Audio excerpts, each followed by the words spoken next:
Hey everyone, on today's episode of Common Problems, we're going to talk about broken pedal stops on Honda S2000s. Pedal stops are these little plastic grommets that your clutch pedal and brake pedal rest against when they are not pressed. More importantly, the clutch pedal position switch and the brake pedal position switch rely on these pedal stops to function properly. Like everything else made of rubber or plastic on this car, pedal stops will grow hard and brittle over time until they inevitably break. When the pedal stops eventually break, you can witness a few different issues that are a direct result of the clutch pedal position sensor or the brake pedal position sensor not functioning correctly. If your clutch pedal stop is broken, you will not be able to engage cruise control.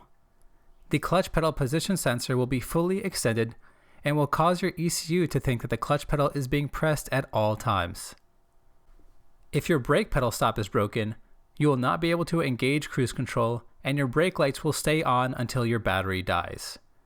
Similarly to the clutch, the brake pedal position sensor will be fully extended and will cause your ECU to think that the brake pedal is being pressed on at all times, even though it isn't.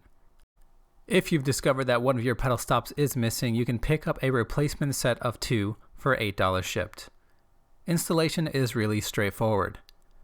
Press on the pedal to generate some clearance, pry the old pedal stop out if you have one, and insert the new pedal stop into place.